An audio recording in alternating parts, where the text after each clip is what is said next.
Chers amis, c'est un plaisir pour moi de vous retrouver et de poursuivre notre étude sur les messages aux 7 églises de l'Apocalypse.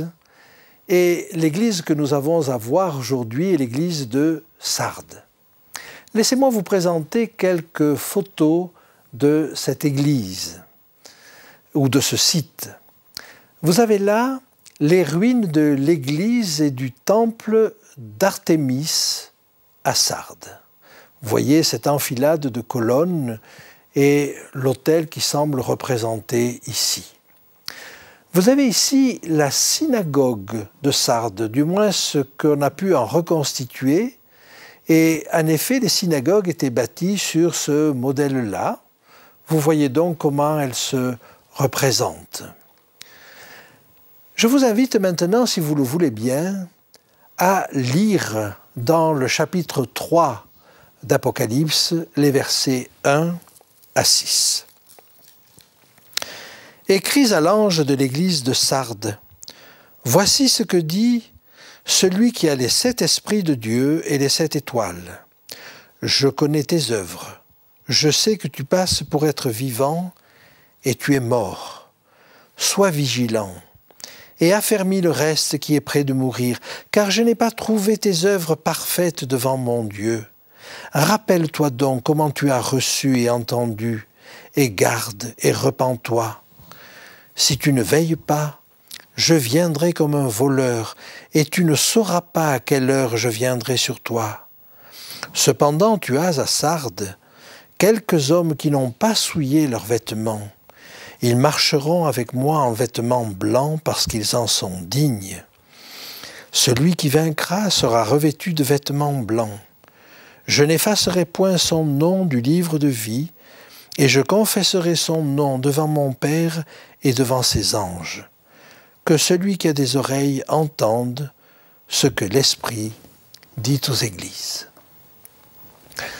Ce texte est extrêmement intéressant parce qu'il nous amène à une période d'un changement radical dans l'Église.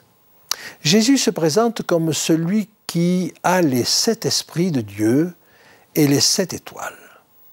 Et assez curieusement, cette présentation est assez comparable à celle d'Éphèse. Il disait à Éphèse, « Voici ce que dit celui qui tient les 7 étoiles dans sa main droite et celui qui marche au milieu des 7 chandeliers d'or. » Pourquoi cette présentation similaire? Eh bien parce qu'il s'agit en réalité d'un redémarrage. L'Église était arrivée à un tel état avec 2 groupes, un minoritaire et un majoritaire, qu'elle ne pouvait plus rester longtemps la représentante de Dieu. Alors, un nouveau départ est nécessaire. Et ce nouveau départ, il a été apporté avec la réforme. À 2 reprises, d'ailleurs, nous voyons dans ce texte l'allusion à un vêtement blanc. Et ce vêtement blanc est considéré habituellement et à juste titre comme la justification par la foi. Eh bien, le protestantisme, la réforme, a apporté cette chose qui manquait terriblement depuis longtemps, le salut par la foi. Elle a opéré là une réforme absolument considérable, indispensable. Et il fallait cela. Et Luther a été un homme de Dieu. il a cherché avec assiduité, avec persévérance, la vérité dans la parole. Dans un premier temps, il n'avait pas pour but de révolutionner l'Église. Il n'avait pas pour but de créer une autre Église, mais d'opérer un changement, d'indiquer un chemin. Mais les circonstances l'ont amené à prendre une position beaucoup plus radicale. Alors, le constat est lapidaire. Je connais tes œuvres. Comme à toutes les églises, je connais tes œuvres. Je sais que tu passes pour être vivant et tu es mort. Le nom même de protestant, le fait de protester, est effectivement signe de vie. Et le constat est dramatique, et tu es mort. Comment comprendre cela? Comment recevoir une telle opposition, alors que ce mouvement a été une bénédiction pour l'Église? On nous dit là, il est mort. Peut-être faut-il voir là une évolution. Et c'est vrai que le protestantisme traditionnel périclite ou n'est pas très vivant. Mais il y a un protestantisme évangélique qui est beaucoup plus vivant. Alors c'est ailleurs sans doute qu'il nous faut chercher la raison de cette qualification de mort. Et c'est dans l'épître de Jacques que nous allons trouver sans doute la clé de ce problème. Et je vous invite à lire au chapitre 2 et au verset 17 ce que nous dit le texte de Jacques. Il en est ainsi de la foi. Si elle n'a pas les œuvres, elle est morte en elle-même. La foi, si elle n'a pas les œuvres, est morte. Je reprends depuis un petit peu plus haut. Mes frères, que sert-il à quelqu'un de dire qu'il a la foi s'il n'a pas les œuvres? La foi peut-elle sauver? Si un frère ou une sœur sont nus et manquent de nourriture de chaque jour, et que l'un d'entre vous leur dise « Allez en paix, chauffez-vous et vous rassasiez », et que vous ne leur donniez pas ce qui est nécessaire au corps, à quoi cela sert-il? Il en est ainsi de la foi. Si elle n'a pas les œuvres, elle est morte en elle-même. Quelqu'un me dira « Toi, tu as la foi, et moi j'ai les œuvres. Montre-moi ta foi sans les œuvres, et moi je te montrerai la foi par mes œuvres. Tu crois qu'il y a un seul Dieu et tu fais bien. Les démons le croient aussi, et ils tremblent. Veux-tu savoir, ô homme vain, que la foi sans les œuvres est inutile? » Il y a là dans ce texte la clé de notre problème. Dans son souci de renverser cette idée tellement répandue du salut par les œuvres, voire, comme le faisait le moine Tetzel, du salut par l'argent, Luther a balayé ces choses-là et a lutté contre la moindre idée qui pourrait associer les œuvres au salut. Et il a développé cette idée d'un salut par la foi et par la foi seule. Et il avait raison, parce que ce n'est que par la foi que peut s'obtenir le salut. Mais du coup, on a considéré les œuvres d'une manière assez négative. Et on ne s'est pas rendu compte que la foi se manifestait par des œuvres. C'est ce que dit l'apôtre Jacques. Mais Luther, emporté par ce désir de rejeter le salut par les œuvres, en arrivait à considérer cette épître de Jacques comme une épître de paille. Et c'est dommage, car elle aurait amené un équilibre dans cette nouvelle approche. On aurait pu comprendre à travers d'autres textes que la recherche, l'observation des commandements de Dieu était importante. Nous en verrons quelques-uns. Et j'aimerais lire avec vous un texte qui se trouve dans l'Épître aux Hébreux, au chapitre 12 et au verset 14. Recherchez la paix avec tous et la sanctification sans laquelle personne ne verra le Seigneur. Si l'Évangile, la rencontre avec l'Évangile ne me transforme pas, non seulement dans ma pensée, dans ma croyance, mais ne me transforme pas dans mes actes, s'il n'y a pas de sanctification, alors cette rencontre avec l'Évangile ne me sauve pas.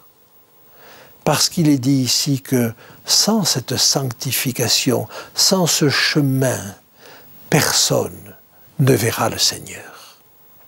Et le conseil, les conseils, nous allons voir qu'il y en a plusieurs, sont explicites à cet égard.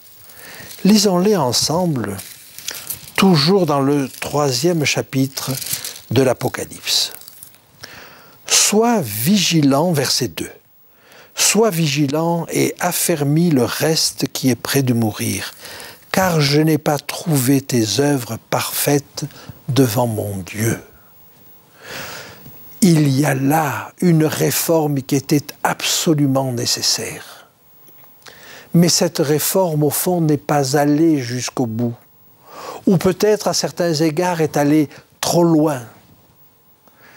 Mais cette réforme n'a pas été parfaite devant Dieu. Alors il y a moyen de corriger la chose. Parce que cantonner la vie religieuse à la foi, en écartant toute œuvre, c'est la condamner à la mort.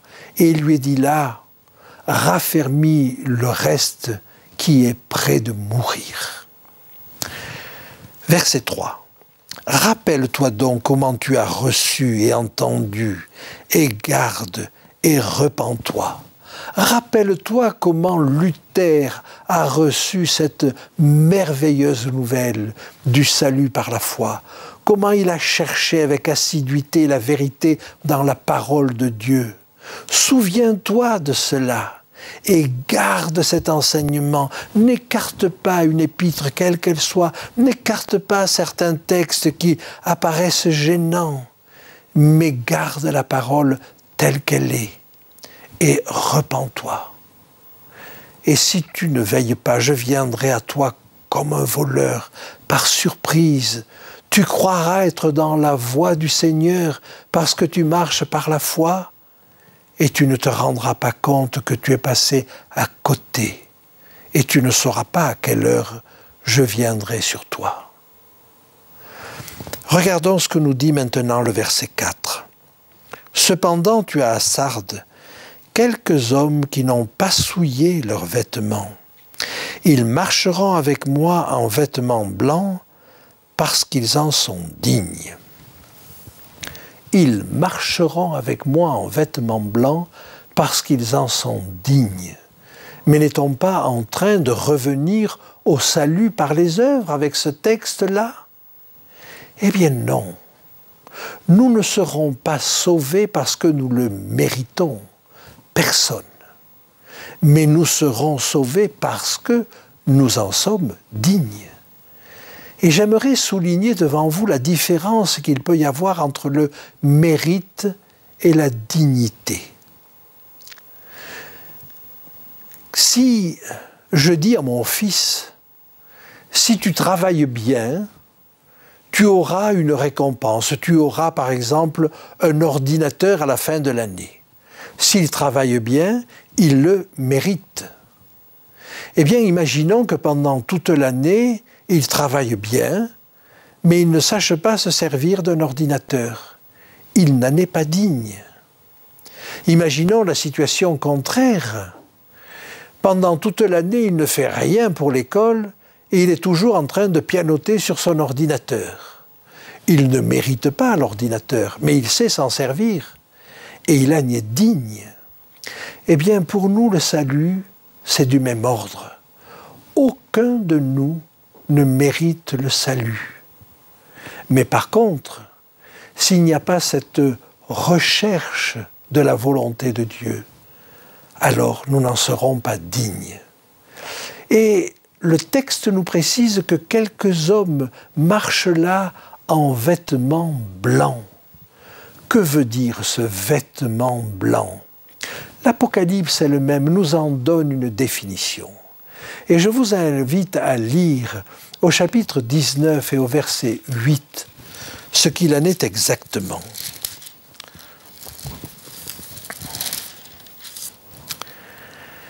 Il lui a été donné de se revêtir d'un fin lin éclatant et pur, et le fin lin, ce sont les œuvres justes des saints. Le fin lin, ce sont les œuvres justes des saints. Le mot qui est traduit là, c'est le mot grec dikaioma, ou dikaiomata au pluriel, c'est-à-dire la justice. Le fin lin, c'est la justice des saints. Mais c'est une justice appliquée. Alors si c'est appliqué dans un tribunal, c'est une décision de justice. Mais si c'est appliqué à notre vie, alors c'est une justice vécue. Et quand l'apôtre Paul emploie l'image du vêtement, c'est dans ce sens-là qu'il l'emploie. Peut-être avons-nous trop facilement compris que la justice de Christ nous recouvrait alors même que nous étions sales à l'intérieur. Le vêtement blanc apparaît à ce moment-là comme un cache-misère, mais ça n'est pas du tout le cas. Et j'aimerais vous lire quelques textes de l'apôtre Paul pour vous faire comprendre que ce vêtement, c'est un véritable changement intérieur. Romains chapitre 12, verset 3. Par la grâce qui m'a été donnée, je dis à chacun de vous de n'avoir pas de lui-même une trop haute opinion, mais de se revêtir des sentiments modestes selon la mesure de foi que Dieu a départie à chacun. Se revêtir de sentiments modestes, c'est une démarche intérieure. Dans l'Épître aux Colossiens, au chapitre 3, et au verset 10 à 14, il dit ceci. « Et ayant revêtu l'homme nouveau, qui se renouvelle dans la connaissance. » Voyez, le fait de se revêtir de l'homme nouveau, c'est en réalité un changement profond. Et il poursuit selon l'image de celui qui l'a créé. Il n'y a ici ni grec, ni juif, ni circoncis, ni incirconcis, ni barbare, ni scythe, ni esclave, ni libre, mais Christ est tout et en tous. Ainsi donc, comme des élus de Dieu saints et bien-aimés, revêtez-vous d'entrailles de miséricorde, de bonté, d'humilité, de douceur, de patience. Voilà ce qu'est le vêtement blanc, des entrailles de miséricorde. Il n'y a pas plus intérieur que cela.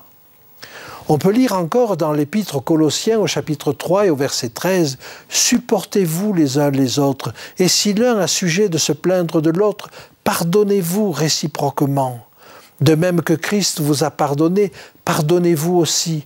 Mais par-dessus toutes ces choses, revêtez-vous de la charité, qui est le lien de la perfection. » Il n'est pas question de donner l'impression qu'on est charitable, mais de changer réellement le cœur et d'accepter que Dieu le remplisse d'amour. Nous avons la même chose dans la lettre aux Éphésiens, au chapitre 4 et au verset 20 à 24.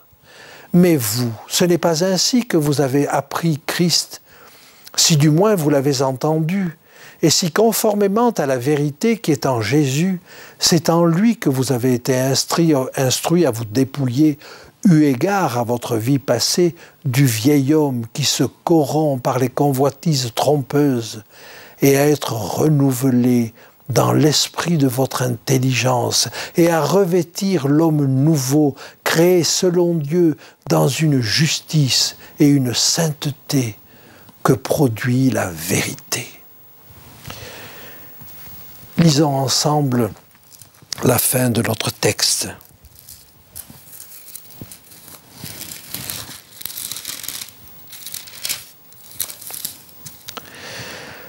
Celui qui vaincra sera ainsi revêtu de vêtements blancs.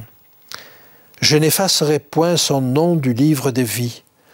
Je confesserai son nom devant mon Père et devant ses anges. Celui qui vaincra. Il n'est pas question ici d'une solution de facilité, mais d'une victoire. Il n'est pas simplement question ici d'une croyance. Nous l'avons vu avec l'épître de Jacques, les démons croient, mais ils tremblent. C'est plus que cela. C'est une confiance dans la vérité, une confiance dans la personne de Jésus. Et c'est cette confiance qui va opérer la transformation. Je ne peux pas me transformer moi-même. Je ne peux que regarder à Jésus par la foi. Mais si j'ai cette confiance que Jésus peut accomplir en moi ce que je ne peux pas moi-même accomplir, alors il va l'accomplir. C'est cela la foi. La foi, ça n'est pas ce qui remplace l'obéissance. La foi, c'est ce qui va me permettre l'obéissance. Parce que Christ va me transformer. Et si l'Évangile ne me transforme pas, il ne me sauve pas. Il nous faut comprendre qu'il n'y a pas là un mérite, mais il y a là une dignité. Et ce sont ceux qui sont dignes de l'appel, qui ont cette, comme Abraham, qui ont cette foi dans l'impossible, qui vont marcher avec ce vêtement blanc, qui vont laver leur robe, comme nous dit le texte d'Apocalypse, et qui vont le blanchir. Que Dieu nous aide à comprendre qu'il veut nous transformer en profondeur, que c'est possible. Est-ce que je vais me laisser transformer? Est-ce que je veux changer? Est-ce que mon péché me pèse tellement que j'ai envie de le jeter loin? Je ne peux pas? Non, je ne peux pas. C'est vrai. Mais Christ le peut pour moi.